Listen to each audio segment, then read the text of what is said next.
So I feel very fortunate because I've been part of the Warcraft franchise since its inception when we originally started working on Orcs and Humans way back in early '94 or maybe even late 1993.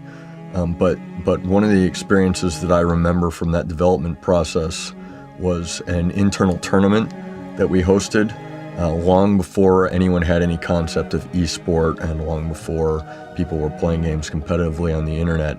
We hosted an internal tournament before the game was even released, one-on-one single elimination tournament, and it was really fun. And Alan Adham and I both made it to the final match and elected not to play that final match, which I know in today's esports state is sacrilege and you have to have a champion. But I just remember the head-to-head experience being really compelling, more immersive and more exciting than the experience you would get playing against just a computer AI. And it looking back, it's like, and knowing what we do with esport today, it's just a moment in time that really stands out for me.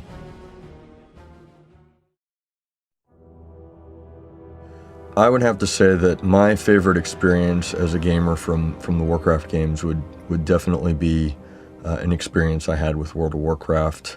I'm a member of a guild. World of Warcraft is the first MMO that I ever played. It's a very social experience, exceptionally more so than any games I had played previously. And our guild worked up the courage to try to raid Molten Core. We had been raiding in a 20-man raid, but we weren't having much success. And so we gathered up 40 people and actually got a coworker that was in another guild that was more successful than we were to lead us through Molten Core. And so there's two experiences that I remember. The first time that we actually went through Molten Core with this guy from another guild leading the way. And after that first run, he handed that experience off to us, and we had to run our own Molten Core raid after that. And we spent a lot of time raiding Molten Core, and this was long after all the high-end guilds had mastered this content. And so for a lot of people, this was a trivial experience, but for us, it was new, and for me, it was really new because my first MMO and my first raiding experience. So I remember distinctly the first run where this guy held our hand through the experience. We didn't get very far and then handed it off to us. And then what was really, really gratifying, really satisfying was after many, many weeks of running Molten Core, we finally summoned Ragnaros and proceeded to get our asses handed to us in very short order, and we called it an evening. But then several weeks later, after a lot of effort and after a lot of people geared up with fire resistance gear, we were actually able to successfully defeat Ragnaros, and it was really satisfying experience in terms of accomplishment, in terms of the teamwork that we had to employ to achieve that goal.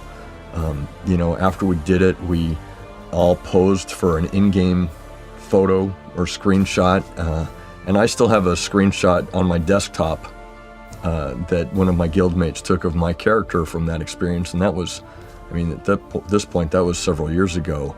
And we've all leveled up to 80 now, and at the time we were only level 60, but it really emphasized for me the importance of the social element and the importance of the teamwork of the experience in World of Warcraft. Really cool experience. The moment that I realized Warcraft was something special, I think there were many moments because there were several different points at which there were moments that just exceeded all of the other moments that came before. And so I think one moment that just completely sticks out for me is the midnight launch of World of Warcraft, because here we were, launching this massively multiplayer game. It's our first subscription game, and the beta was pretty successful, but you really just have no idea when you launch a game, any game, how many people are going to show up and want to buy it and play it. You just don't know how well it's going to do. And leading up to World of Warcraft, there was a lot of buzz and excitement, and so we drove out to the local Fry's Electronics, and driving up, I still remember the feeling. I got there, and there's traffic to get to Fry's, to get off the freeway. It's completely backed up, and there's crowds and crowds of people walking towards Fry's, and there was no parking within blocks. And I was thinking, gosh, did somebody else schedule an event the same time as us? But how likely is that? It's 10:30 p.m., nothing's really open. Could all these people be here for the World of Warcraft midnight opening? And I get there, and the line wrapped around Fry's twice, wrapped around the entire parking lot of Fry's. And if you know it, the Anaheim Fry's, or the Fountain Valley Fry's, it's a huge parking lot. It wrapped all the way around that, and then continued on down the street. And this is still with an hour and a half to go before we opened. And that just, the feeling of driving up and walking, seeing all of these people excited to buy our game before it had even come out yet, was pretty special.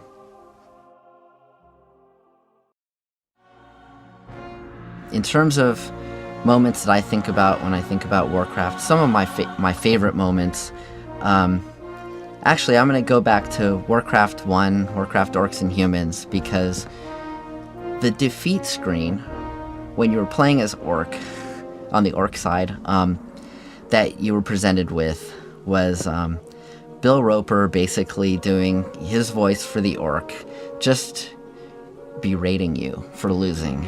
And he said, "You pitiful worm, your defeat could mean our loss in the war against humans." I loved it.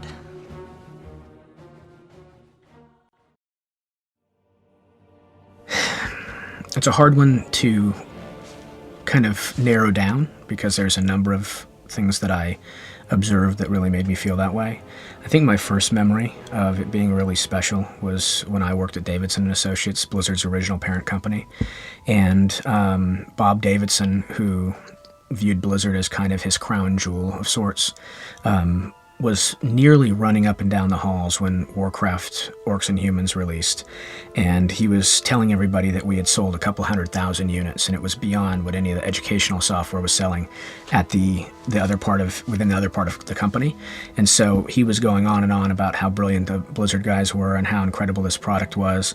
And I hadn't seen the management of Blizzard's then parent company ever have that kind of reaction to any of the other products that had ever come out. And so in the company, that was the first indication. I think outside of the company, probably that I started getting calls for the first time ever from friends of mine talking about this Warcraft game. And is that part of your guys' company? Or, and I think, when you start having people that call you about the products you're working on out of the blue that you haven't heard from in a long time, that's where you start thinking to yourself, wow, this might have some heat behind it. And then I think the midnight opening for War 3 also really resonated, and then the subsequent World of Warcraft midnight openings, being able to see those things happening around the world. I think each time we do that, it just further cements how big and how meaningful this franchise has become to so many people around the world.